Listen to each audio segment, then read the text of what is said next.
નમસ્કાર દોસ્તો, આ કહાની એક નાના એવા ગામની છે જે એક સુપ્રસિદ્ધ ફેમસ મંદિર હોય છે.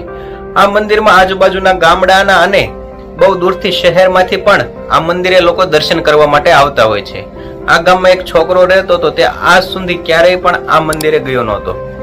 તેવું વિચારતો હતો કે મારા ગામથી 20 કિલોમીટર જ આ મંદિર દૂર થાય છે, તો હું ગમે ત્યારે જઈ શકીશ.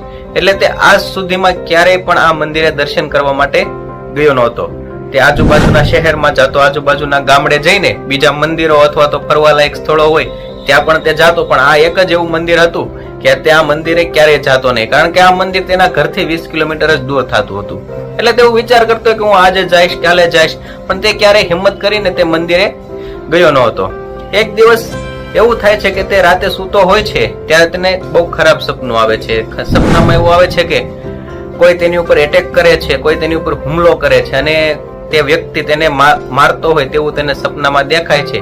જ્યારે તે વ્યક્તિ તેની ઉપર એટેક કરીને તેને મારવા જાય છે ત્યારે તેની ઊંઘ ઉડી જાય છે અને તે જાગી જાય છે. પછી તે હાશકારો મેળવે છે કે આ સપનું હતું, પણ પછી તેને સપનામાં જાગી ગયા પછી તેવો વિચાર આવે છે કે મારે હવે ત્યાં મંદિરે જવું જોઈએ, કારણ કે બીજા આજુબાજુના શહેરોના, આજુબાજુના ગામના બધા લોકો આવીને જો પોતાનું દુઃખ દૂર કરતા હોય તો આ તો મારા ઘરથી 20 કિલોમીટર જ મંદિર દૂર થાય છે, તો હું મારું દુઃખ કેમ દૂર ના કરું.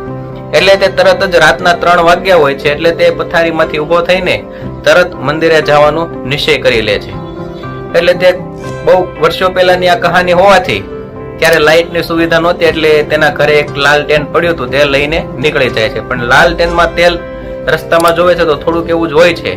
એટલે તે ગામના પાદર પહોંચે છે, એટલે ત્યાં જ તે નબળી માનસિકતાના લીધે બેસી જાય છે કે આ થોડુંક એવું જ તેલ છે અને હજી તો 3 વાગ્યા છે, અંધારું પણ બહુ છે, તો હું મંદિરે પહોંચતા બહુ વાર લાગી જાય છે અને કઈ રસ્તામાં દેખાશે પણ નહીં. એટલે તે ત્યાં ગામના પાદર ચબૂતરો હોય છે ત્યાં બેસી જાય છે. થોડી વાર બેસે એટલે સામેથી એક વ્યક્તિ ચાલ્યો આવતો હોય છે. એટલે તે જોવે છે, થોડી વાર રાહ જોવે છે કે કોણ છે એમ. એટલે એક વૃદ્ધ માણસ હોય છે, હાથમાં એક નાનો એવો દીવો લઈને તે ચાલતો જાય છે. જ્યારે તે વૃદ્ધ માણસ ચબૂતરા પાસે પહોંચે છે એટલે તરત તે છોકરો પૂછે છે કે તમે ક્યાં જાઓ છો એમ. એટલે તે વૃદ્ધ માણસ કહે છે કે પેલા પહાડ, આપણા ગામથી 20 કિલોમીટર દૂર પહાડ ઉપર જે મંદિર છે ત્યાં હું ચાલીને જાઉં છું. એટલે તરત તે છોકરો પૂછે છે કે તમારી હાથમાં તો નાનો એવો દીવડો છે, તમે તો આ એક ડગલા પછી 2-3 ડગલા ચાલશો ત્યાં દીવડો ઓલવાઈ જશે. એટલે તે વૃદ્ધ માણસ એવું કહે છે કે આપણે એક ડગલું જ ચાલવાનું હોય છે, પછી તો આપોઆપ આપણે ચાલી જઈએ છીએ. એટલે તે છોકરાને પણ હવે ખબર પડે છે કે આ મારી પાસે તો લાલ ટેન છે, અંદર તેલ છે થોડું એવું, હું તો ઘણા ડગલા ચાલી શકું છું. અને તે વૃદ્ધ માણસ એવું પણ કહે છે કે હું રોજ આ નાનકડો દીવડો લઈને જ, મારું આ ડેઈલી રૂટીન છે, હું ડેઈલી ત્યાં મંદિરે દર્શન કરવા માટે જાઉં છું અને હું આ નાનો એવો દીવડો લઈને જ જાઉં છું. એટલે તે છોકરો કહે છે કે મને હવે બધું સમજાઈ ગયું છે. તેને પણ હવે સમજણ આવી જાય છે કે આપણે કોઈ પણ કામ બીજા ડગલા ઉપર ના ટાળવું જોઈએ. હજી જ્યાં સુધી લાલટેનમાં તેલ છે ત્યાં સુધી તો ચાલીએ, પછી આગળનો રસ્તો આપોઆપ ભગવાન આપણને કરી આપશે. એટલે દોસ્તો, આ કહાનીનો સાર માત્ર એટલો જ છે કે જે વિચારે છે કે આપણે આજે કરશું, કાલે કરશું, પરમ દિવસ કરશું, એની વાટમાં કેટલાય વર્ષો વીતી જાય છે, પણ તે કાર્ય આપણે ક્યારેય પૂરું કરી શકતા નથી અને સફળતા પણ મેળવી શકતા નથી.